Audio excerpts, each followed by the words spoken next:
Since the very first creepypastas hit the internet and captivated fans of fear in the early 2000s, online horror has grown and evolved into a genre all its own.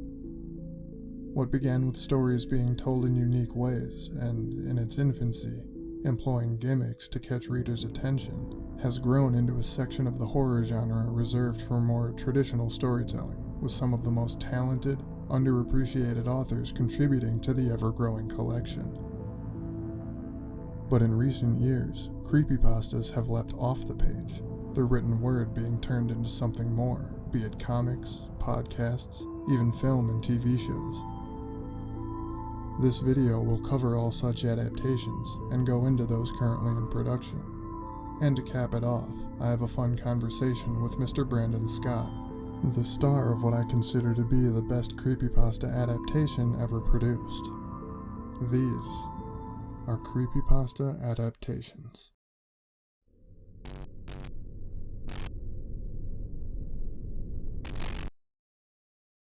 Living Dark, the story of Ted the Caver. I figure it's only appropriate to start off this list with the adaptation of the very first creepypasta ever written. Released in 2013, Living Dark builds upon the original story as written by Ted Hageman, and was written and directed by filmmaker David Hunt. Starring Chris Cleveland and Matthew Allen, the film was nominated for the Best Film Award at the 2014 Mullins Film Festival, with Cleveland winning Best Actor for his performance.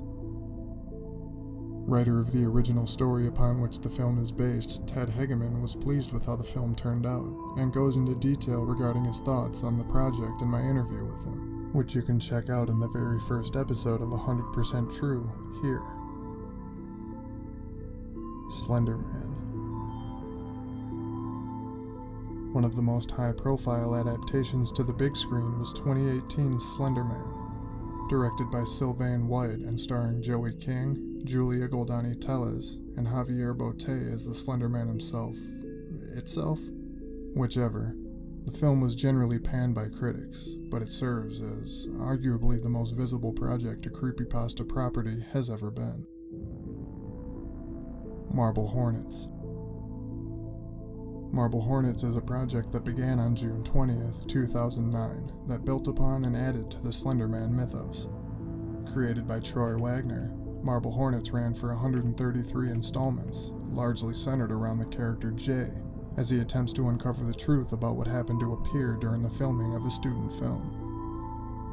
In 2015, the series was adapted further into a feature-length film entitled Always Watching, a Marble Hornet story, starring Alexandra Breckenridge, whom you may recognize from Season 6 of The Walking Dead, the one with the son who might be the worst son in the history of television. Except maybe AJ Soprano, I don't know.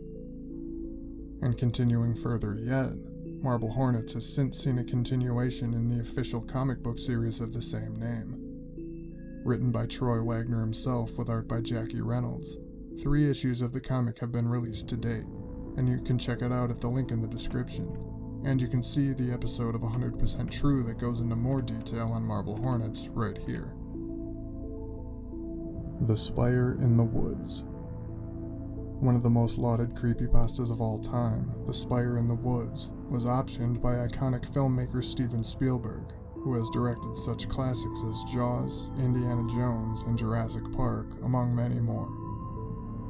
The original story was written by Tony Lunetti and posted in 10 installments to No Sleep in 2013. The film's name has been changed to The Bells, and will adapt the story of a young man seeking the truth behind his friend's suicide.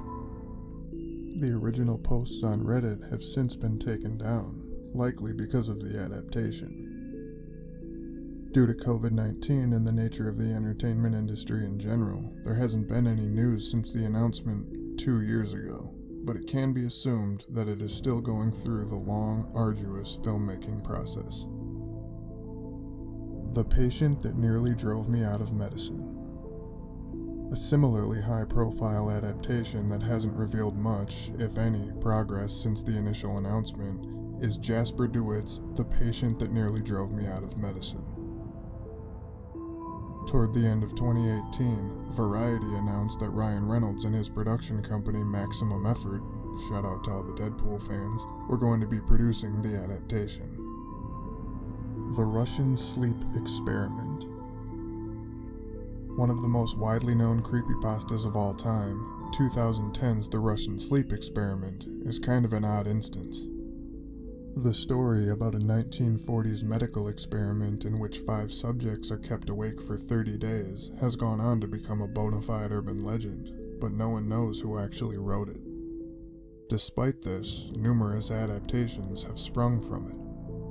The 2018 Indian Netflix miniseries Ghoul took inspiration from the story, according to creators Sonali Srivastava and Shikha Rai. 2 film adaptations have been developed, including John Farrelly's production, which was set to be released in 2020, but for which no news has since been released. Additionally, Barry Anderson's film The Soviet Sleep Experiment, starring Saturday Night Live alum Chris Kattan, released in Minnesota in 2018 and has similarly not seen release just yet. On the stage, subject UH1317, When Science Traces a Deadly Turn, was based on the short story. Other authors have also offered their own takes on the tale, most notably Jeremy Bates's 2019 novel, The Sleep Experiment. Jeff the Killer.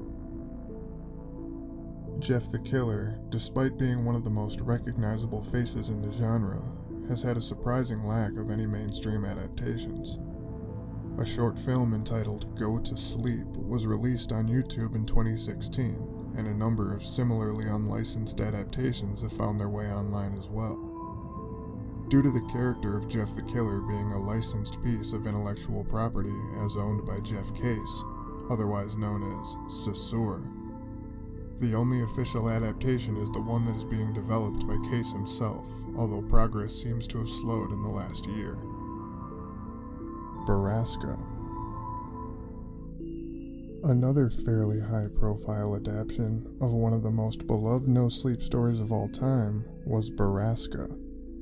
Written by C.K. Walker, Brassica follows main character Sam as he moves to a small town called Drisking and works to uncover a sinister secret the town is hiding.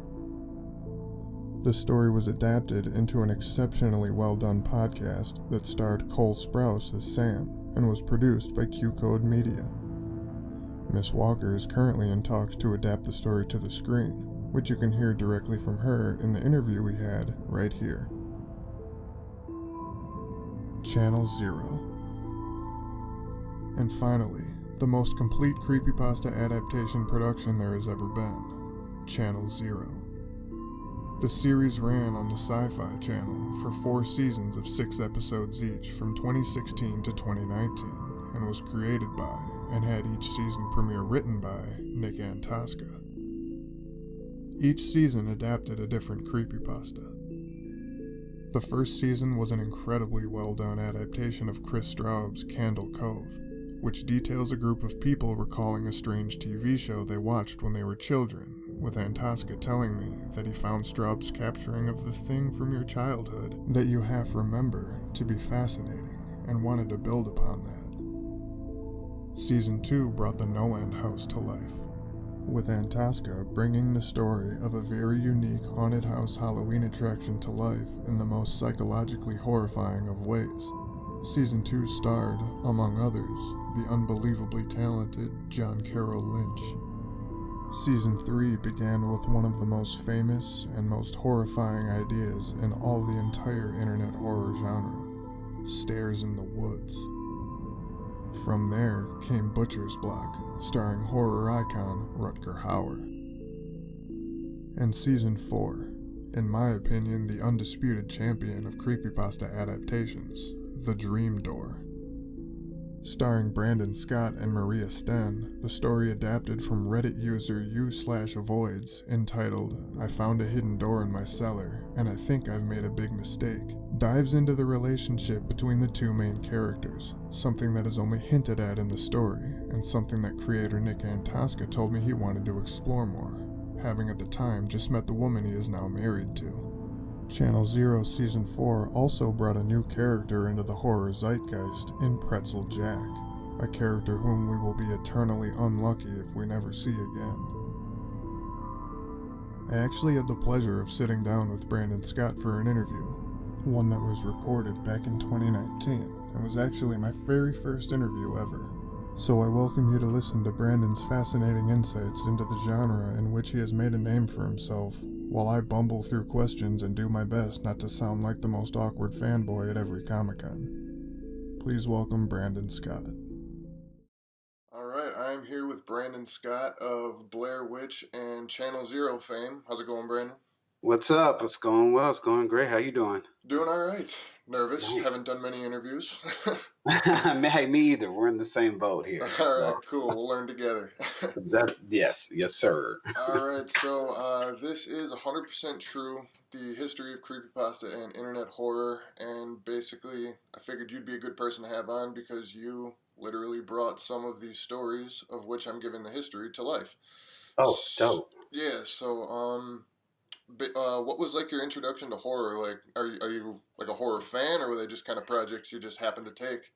What's interesting is like even if fan's an interesting word because like I love horror. I Yeah. would consider myself a fan, but then you have fans who are more fans than me who wouldn't consider me a fan. So Right, I got but I've even if I'm not like submerged in horror, I'm always kind of like it's always in my radius somewhere or in my what's the word I'm looking for? Trajectory, Yeah. orbit. I'm always orbiting around it somehow, and up to date a bit. But yeah, I enjoy it. I enjoy it a lot.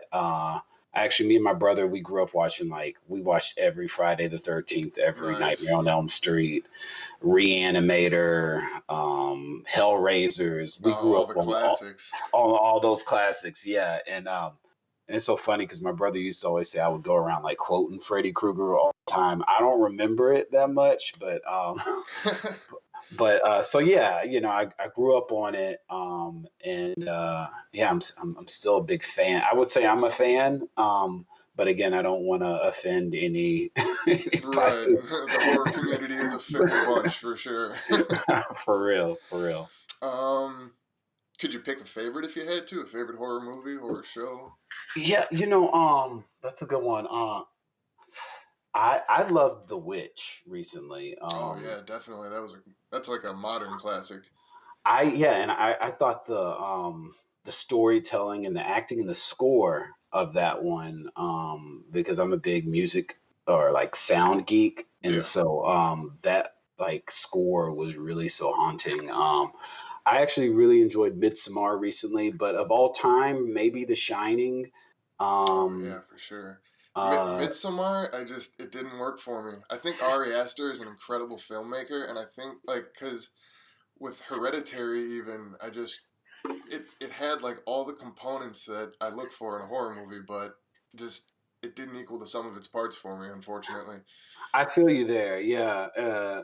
Because I had a similar, and it it again, I wouldn't. It might not be one of my favorites, but I think later Midsommar for me, and maybe it's more of the filmmaker in me. Yeah, Just I enjoyed being transported. I felt like I was in some other alternate universe, that I whatever can this place definitely was. agree with. Yeah, And so, I maybe that's what I enjoyed the most about it. Like later looking back at it and being like, huh, okay, well, I definitely went somewhere and had an experience. right. Uh, I guess what would that genre be? Would that be like I don't even know. I saw Midsommar with my dad, and we were talking about the same thing. You can't really. It's like sort of psychological, Uh-huh. and yeah, it's weird. Like it doesn't really have a genre. I mean, maybe some sort of body horror, maybe What is body horror? like like no, that wouldn't even be a good example. Like body horror is sort of like Reanimator is actually sort of a type of body horror. Okay. Just real like kind of like grotesque stuff happening to the human body type of things. Interesting. Yeah, okay, I can see that. I can see Yeah. that. So, but yeah, that's a hard one to pinpoint. Do you have like a particular genre that you like more than others? Like psychological cults, a That's cult movie. That's what cool. Yeah. that's what Midsommar was. Like a Wicker Man style. You know. Yeah. Uh, yeah, I guess I'd say it's all over the place. But probably I'm more leaning towards like psychological cult Yeah. type stuff. Yep. Same here. But you give me a good like if it's a good ghost or some type of like you know Haunting, possession one, demon. yeah, Yeah. that's all. If I can get into those, but they gotta be like it's gotta really be done well, you Right. know. Yeah. I know what you mean. What about you? What's your? Oh, you said Yeah, psychological and probably cult. psychological. Actually, pretty similar to you. Like for me, my all-time like scariest movie I've ever seen is Insidious. Oh yeah, that's a good one. That one got me, and I know a lot of people say it's just kind of a formulaic ghost story, but for whatever reason, that one just did it for me. Mm. Yeah, I saw that when I was like 23 or 24, and just I, I was like a little kid, which is always a good thing, though. You know, like Yeah, I think that maybe that's why I haven't seen a good like ghost one in a while or anything like that. So maybe because it takes me back to being such a kid, you know, right for sure. that is a haunting feeling. Because I feel like that's all what I used to watch, you Yeah. know. Oh, definitely. Yeah, with the ones you mentioned before. Yeah. Yeah. Okay. I need to note that. Maybe I need to like overcome that fear again. Maybe that's why I haven't seen a good one in a while like that. Right. It could For be. that reason. I got some blocks going on. I think there's kind of a desensitization that comes with horror too, though. Like after a while, you've seen a little bit of everything, and Yeah. so I mean, yeah, it's not going to affect you as much. Yeah. But these days, I mean, like, because now, well, I guess what's different is, oh, hey, my mother-in-law's in there. Hello, Mrs. Lu.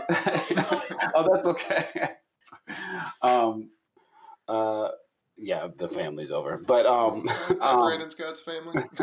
she, she walked in and walked out. She's like, hey, oh, what was I saying? Oh, yeah, because now, I guess what's interesting is, now I'll watch horror with like on a laptop with headphones to Yeah. be like submerged in it, Yep, I do the same thing. and um and that's like a whole new level of I feel like horror because I don't know. I guess I don't know what I prefer more because there's something about being in a big theater, you know, or something, Yeah. or being watching it on a screen or whatnot, where I feel like I can be distanced from it. Yeah, But for then sure. it's another thing to just be completely submerged in it with headphones and everything. I don't know how I got on that subject right now. I think I got distracted. No, that's fine, man. I That's don't know fine. where I was going with that point, but there was maybe we'll bring it back around. Maybe we'll find a way to wrap it up.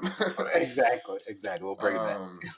No, I know what you mean though. Like when you're sitting in the dark, you got the picture, 2 feet in front of your face. You're hearing every bit of the audio, the Yeah. engineering, the score, everything. It's more like it's kind of personal, and yeah, and the submersion you were talking about, it really helps with that. That's a good way to put it. It's personal because yeah, you can't escape from Right. every little thing, and especially if you're someone like me who's like I'm so affected by sound, Oh you yeah, know, definitely. and so if you put like that good score in there too, or those good effects, you got me. Yeah, definitely. I agree. Yeah. Um. Okay. What else we got? If you could, you said your favorite movie was The Shining. If you could go back, or sorry, your favorite horror movie was The Shining. If you could go back and be in any horror movie from years past, what would you Which pick? one? Or Well, if there was like a remake of one or something, you know what I mean? yeah, I hear you. I mean, it's so interesting. My favorite horror movie, and maybe one of my favorite movies in general, is The Shining, actually, Yeah. because and I think that maybe that would be one of the ones that I pick because for so many reasons. Number one, I mean, you got Stephen King, Oh you yeah, know. I The mean, King.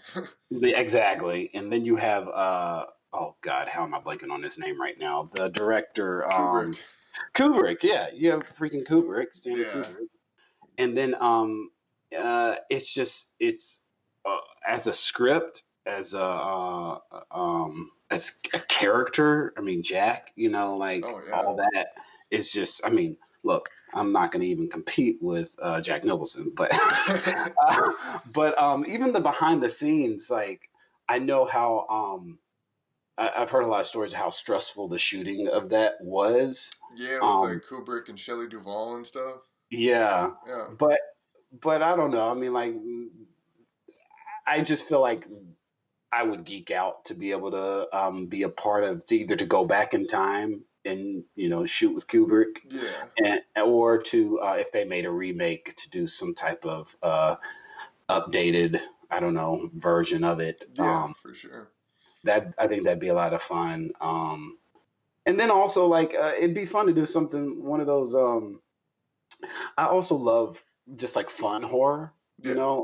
and I thought Scream was just. I remember it just being a ridiculously fun movie. You know what I Oh, for mean? sure. Yeah, it was a total breakdown of like horror and tropes, and yeah, it Yeah, was definitely a fun horror movie.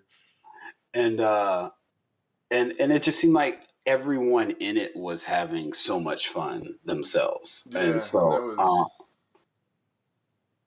yeah, Sorry, I was yeah. gonna say that was Wes Craven. That was another, Oh master of yeah, it. of course, of course. So something on those lines. Yeah, what would you want to remake or do or be a part of? I'm not an actor. I don't have the discipline for Oh. that. But if I could go back and Or even as a writer to be like, yeah, yo, I penned this. yeah, probably The Wicker Man. Mm-hmm. That's that's one of my all-time favorite movies. Period. Or you know what? If I could go back and direct the Hmm. original 1981 Evil Dead, Oh wow. Yeah, yeah, which yeah. that is actually my favorite horror movie of all time, favorite horror franchise all time. I actually saw it on the big screen for the first time just this past week. It was an actual item on my bucket list that I got to cross off. And how was that? Oh, it was fantastic. The theater was, I mean, sadly, there weren't many people, but that actually made it kind of cooler because, I mean, we were just like howling the whole time. It was so fun. And yeah, my girlfriend, she'd never seen the original before, so we'd actually only watched Ash versus the Evil Dead. So she Hmm. was used to the funny, campy Bruce Campbell as Ash, and then to see the original 1981 Evil Dead, where it was made as a straight up horror film. It was funny, seeing her reactions to him not being like the goofy, kind of almost clownish character he is in the TV show. Yeah, yeah, yeah. Yeah, so Yeah, I'm gonna revisit that one too. What I didn't watch the TV show. oh Um, man, it was was it fantastic. was it okay? Okay. Definitely worth it. It's on Netflix. I think it's still on Netflix, but it's worth the watch. I've watched it. It only had 3 seasons, sadly, but it I mean, it just kept ramping up and up and up. And did it starred the original guy too, right? Yep. Yep. And then yeah, one of the seasons also had another woman who played in the first or who acted in the original movie. So, but yeah, Mhm. Bruce Campbell is at his best in it. Bruce Campbell. Yeah, yeah, yeah. Uh, Oh, dope. Okay. Speaking of other shows that got canceled too early, you were the star of seasons 3 and 4 of Channel Zero on Sci-Fi, Oh man, it's such a dope show. Such a right? dope show. Man, I, like, I'm sorry, go ahead. yeah, I mean that's all I can keep saying. I'm just like still in mourning, Yeah, man. dude, like, if there was any show I could bring back, it would for sure be Channel Zero. Like, I got my start writing in on the Reddit community, No Sleep, and that's where like Hmm. I kind of made my bones or whatever. And then so when there was a show that was literally pulling the stories from the place that I wrote, I mean, it was surreal. I was like, no way, finally! Like I've been talking to people about wanting to do this for the last year and a half, and then Wow. we had it, and that was such a cool thing for the community too. I Like, bet. yeah, Yeah. I uh, guess. Yeah, because I didn't know about the community until I had been cast in the first show okay, on Butcher's Block, and then started learning about Creepypasta and all that afterwards. yeah, But I can only imagine it just being so surreal, having been a part of something, and then it to kind of like evolve onto this other like to where you can actually see it, a live action version of it, or a realization of those stories. yeah, for That sure, must be and dope.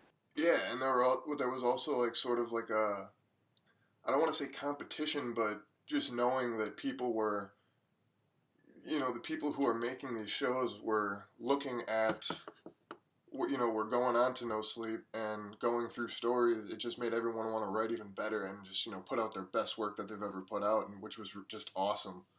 Mm.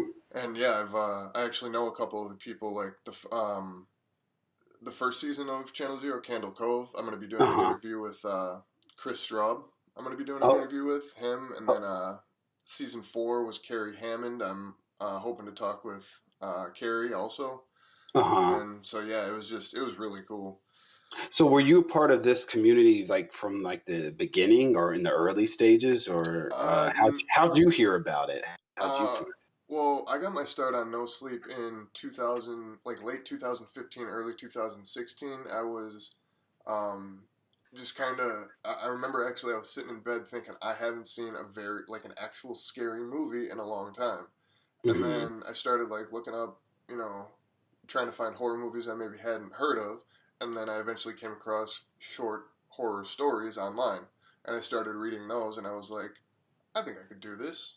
And I threw my hat in the ring, and someone caught it, and people liked what I was putting out, and that's kind of, then the rest is history. Here I am now. Wow. Yeah. But it had been, the community itself, like No Sleep, it started, I have an entire episode I'm going to be recording about this, 2012, I want to say, something like that. And yeah, it had been, it changed a lot over time. To like what it started out as wasn't even really a horror literature community. It was just horror community, period. And it eventually evolved to be like for stories and everything, or like exclusively stories. So, yeah. Did you read like the source stories for Butcher's Block and Candle Cove? Dream Door? Dream Door, yeah, and I did after first. Well, because my introduction was through like the pilot episode, and I think like when I got cast at first, before I got cast, I only had one episode, right? And so that was mostly my source material, and then when I got cast, they gave like all the episodes, and I think I first started creating from those scripts, because I think Nick did a great job of a phenomenal job of taking the story but also like expanding the universe of the story. And so I started there, and I wanted to get an idea of what like Nick was creating, and then I would go back and then I read the source material like for Butcher's Block, and then and similar thing for Dream Door. It started with kind of like one of the things. It's almost like it's almost like where you don't want to see a movie that you're about to do. You know what I mean? Like I kind of wanted to see what I all got from what Nick put down on there. And then it was nice to go back to the source material and be like, oh, wow, this was actually to get different textures or different like certain characters or expressions from the writers in the original stories, just kind of like would just help augment the whole story and creation process in general. Right, kind of blend the original vision with the original story. I gotcha. And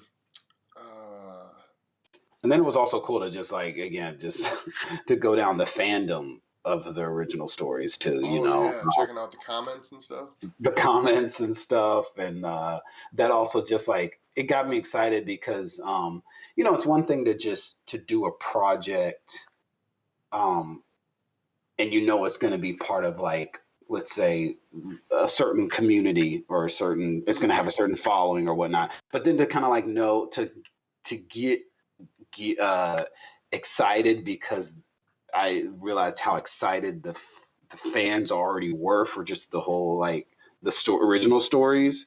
It just got me more juiced and excited, and also this balance of like it's excitement, but there's also the kind of like stress of like, oh man, I gotta live up to right. Otherwise the community will tear you apart. Yeah, exactly. oh shit, the pressure, you know. Yeah. But yeah, that was a whole fun process, and also just like again, like folks like you who just like again love the originals and also love the show, and even some people who weren't the biggest fans of parts or maybe some where some of the show would go, still I you felt the love and the like constructive criticism maybe, or like Yeah. the you felt the community, Yeah. and you always felt in good hands, taken care of, and excited again just to become part of the stream, the current that was already going. Yeah, definitely. And speaking of like the story and blending sort of the original, or like Nick Antosca's goals in making it with the original story, like were the scripts like set in stone when you started filming, or was there kind of a collaborative process where you guys could pitch your own pitch your own ideas, or That's a good question because like it's pretty brilliant what he did, and that's one of the things that like you read the scripts, everything was there, and but what's great about Nick is he's always open to ideas. He's very collaborative. So I wouldn't say it was set in stone. Some things just like a lot of it just really didn't need any didn't need any work or yeah, tweaking. You know what I mean? Because that's just what's so great about Nick. But then also he was very open to collaboration. So I know for Butcher's Block, um, I really didn't. I mean, some of it's also just me being new to the show. There's this feeling of I don't want to create any waves, so right. like I'm just like I'm gonna be here and I'm gonna just like uh, do what's the Sort best. of do what you're told, and yeah. Yeah, I hate to put it that way, but yeah. Yeah, yeah. Sorry, I didn't mean to say like do this, Brandon. Just fall in line, buddy. No, but yeah, to some degree, but also at the same time, I didn't have any problem with that because there wasn't like much that I felt like, especially for my character and script wise, and and talking to the director. Why I am blank. Oh, everyone's name. She's gonna come back. Oh, I'm so ashamed that I'm. Was it E.L. Katz?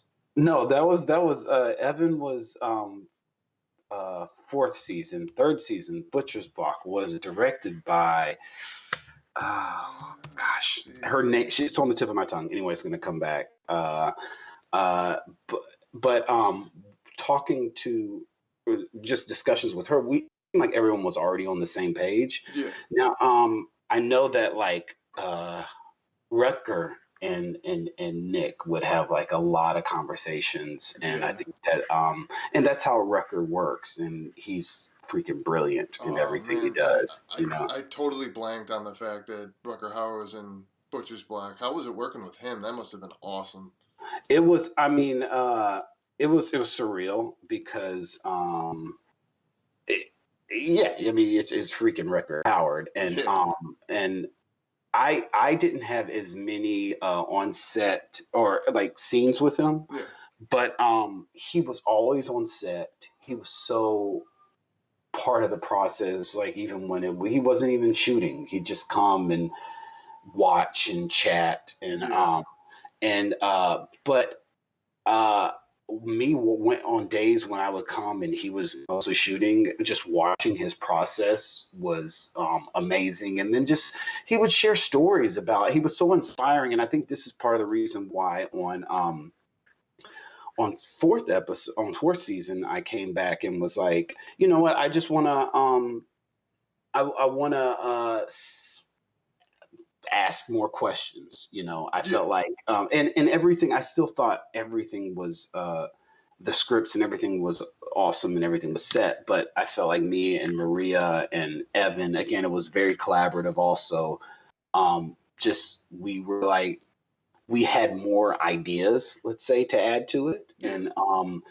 and Nick was very open to again the collaboration again. And I think some of the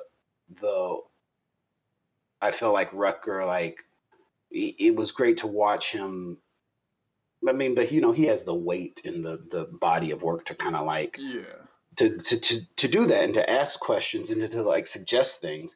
And again, during season 3, I didn't feel I need to, but season 4, I think there were a couple of parts where I was like, you know what, I have like an idea. And I was very inspired by Rucker, Yeah. and I feel like that's one of the great takeaways, is just just it doesn't hurt to ask and to chat about things. And again, and ever since then, even on other shows, maybe it was my own block, but you realize that's everyone wants you to, wants it to be, wants you to do your best work, and they want it to be the best show themselves. So they're like, yes, you have ideas, let's chat about them. And if they don't work, they'll just say, I don't think that doesn't work. Right, it's nothing personal. Yeah, nothing personal. And just for me, that was a great, hump to get over, learning curve, and a great playground to be a part of. Yeah. What was that your original question? I don't even remember. Arkasha, that's her name, Arkasha Stevenson. That's it. I apologize to you, Arkasha. If you hear this interview, you're forever in my heart, and I just had a senior moment for a second. But yeah, it's crazy work on that, and just really, again, I think that what you saw was really the result of a lot of just love for the genre, and a love for the original stories and the characters and just each other. Like, it really was a family every time we shot. That was definitely clear. Yeah. Yeah, especially with like you and Maria Sten. Am I saying that right? Mariah Sten? Mm-hmm. Yeah, Maria, yeah. Yeah, you guys played off each other so well. I mean, it was as natural a relationship as I've ever seen on TV. I mean, dope. Yeah, that was fantastic. What'd you think of Pretzel Jack? Pretzel Jack. Troy James is he's quite an interesting character. I love that dude. He's so talented, and he's just naturally he knows how his ability and his talent can freak people out. So it was like no acting required sometimes, because he just he loves to freak people out. So that's sometimes like on and off set, he was just freaking people out. So I think what was great about the opportunity to work with him and someone who's as giving as him is, every time we do something, he would just go 100%. And if you just, again, stick with him and watch him, there's no actor required. It's just like it's really unnerving and unsettling. Yeah, like that was the coolest part of Dream Door for me, which I consider Dream Door to be amongst the best horror TV all time. I mean, it was as pure of horror as there has been on TV. I mean, at least in the past decade. I agree. I mean, there was. I love.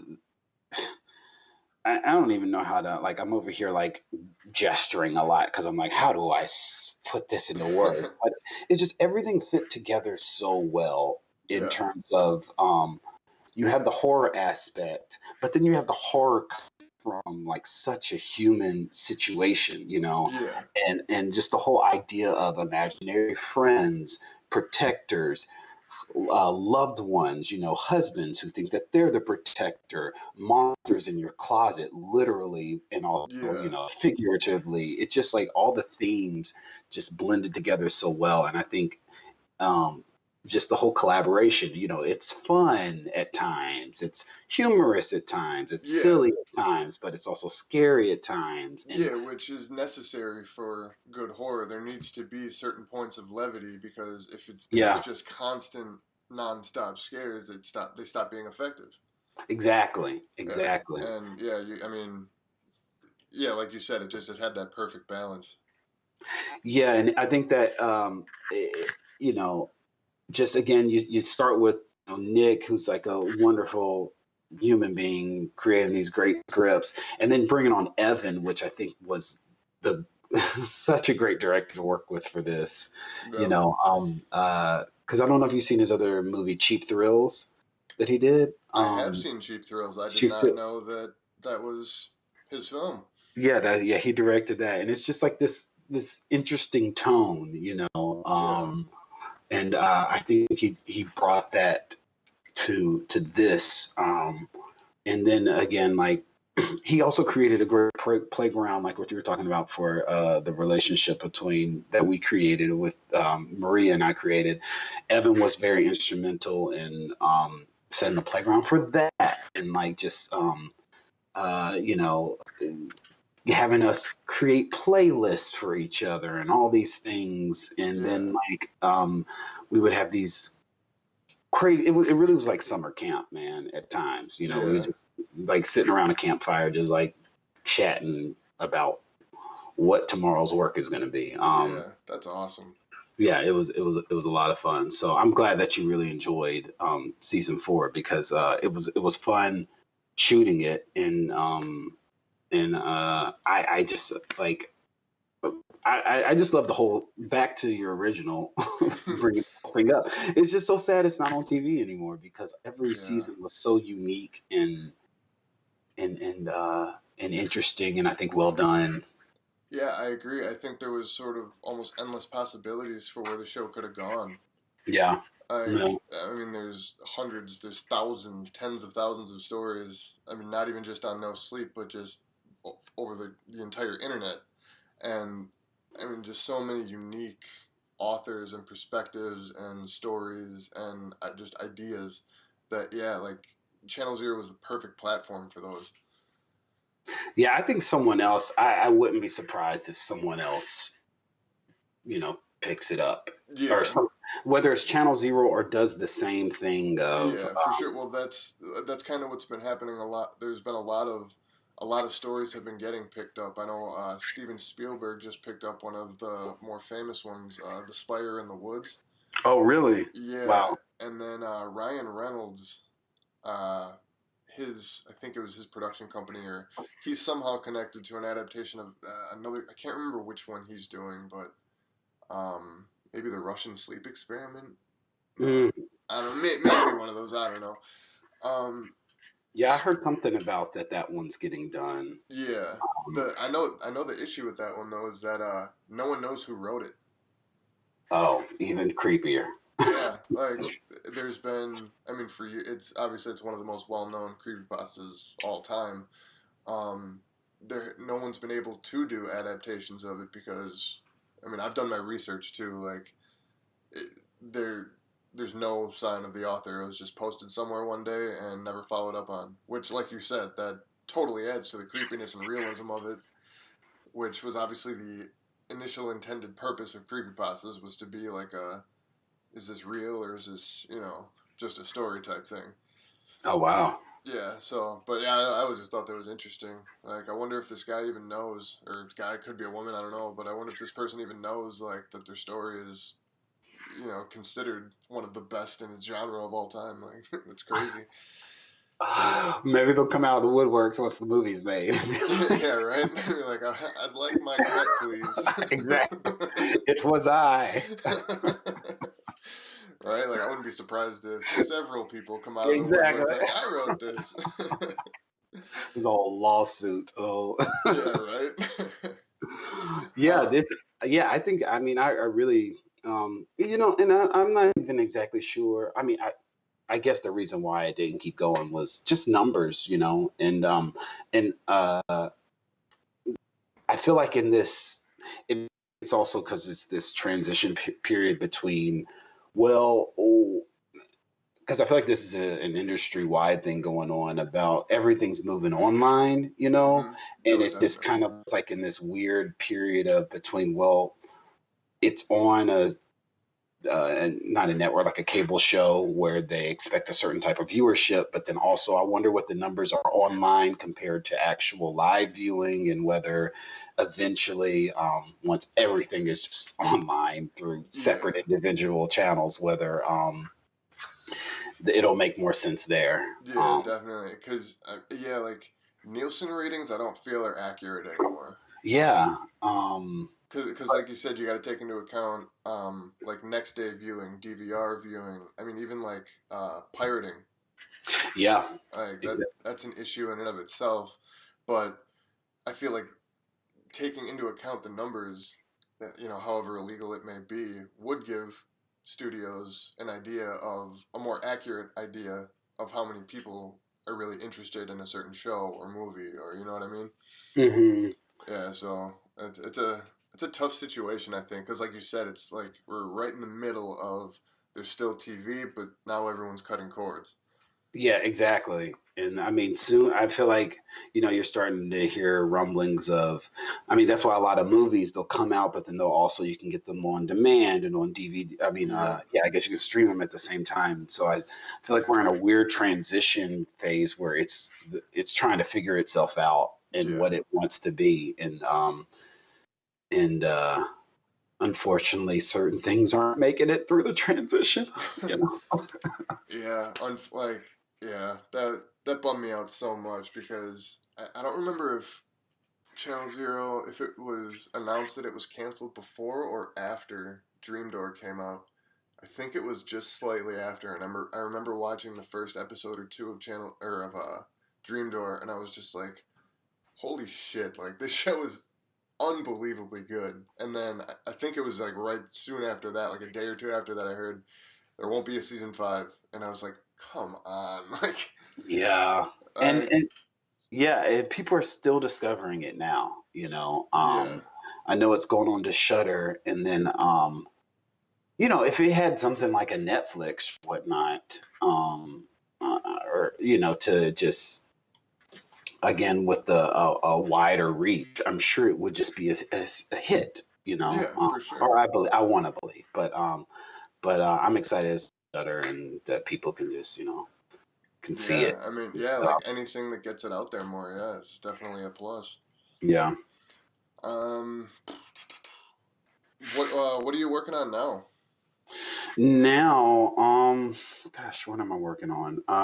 I'm, I shoot on 13 Reasons Why on Okay, Netflix, and then just some random other stuff like nothing too big. I actually auditioned for a horror movie the other day that I'm really excited about.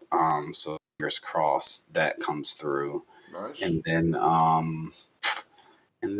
yeah, I do music and other than that, I mean, it's kind of like I'm excited about the holidays to tell you the truth. Yeah, It's been an exciting year, but I'm also looking forward to taking a a little bit, breather. a bit of a chill time, Yeah, traveling and things like that. So yeah, that's kind of what I'm working on now. nice.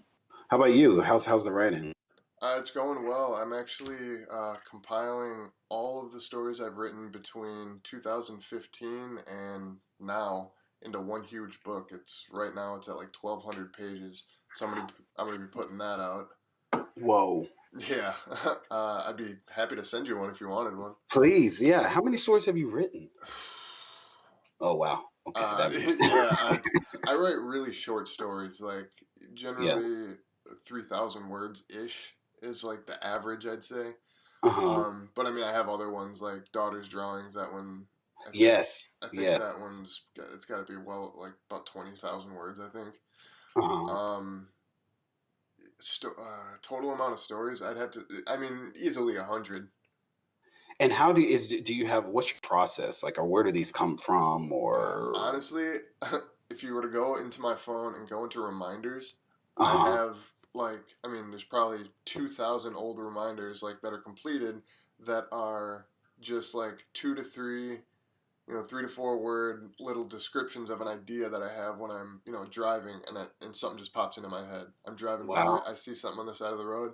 I'm like, oh, that could be this, or and as far as a process, I don't really have a process per se, but Uh-huh. I can't just sit and write. Okay. I need to have I always have a TV show or a movie playing in the background, and that always helps me also just kind of keeps my mind going.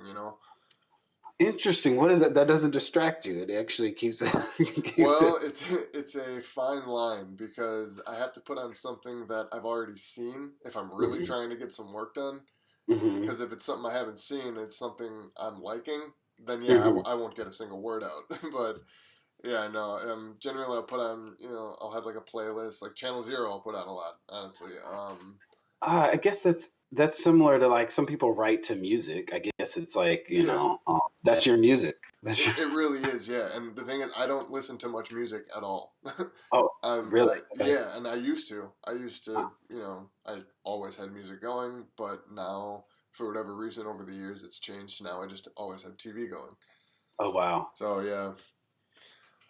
Um, oh, one other thing, just kind of my curiosity. What was it like working on the Blair Witch sequel?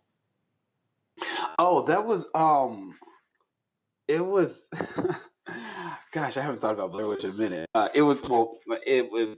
I mean, all these opportunities are freaking ridiculously awesome, and especially something like the Blair Witch, which I remember being in the theater for the first one Yeah. and being terrified because I completely thought that this was real found footage.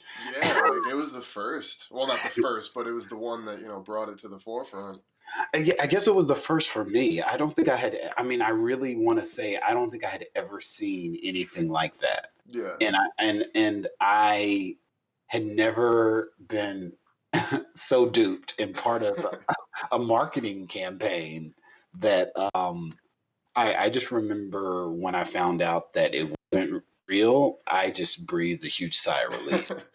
I was like, what is going on in these woods? Yeah, right. Like how ingenious was that marketing though? Like it was the first movie to really like go viral online even. Yeah, and then and again, it's like one of those things where again, this like sweet spot of transitioning. There's some like that movie really took advantage of it in a great way of like the internet Yeah. and because I don't remember now the complete story of it, but I remember reading all these articles about just how like the Blair Witch was the original one was just the sweet spot of all these stars aligning, Yeah, for sure. And they just they exploited every opportunity they had to like contribute to the quote unquote it's real aspect of it all.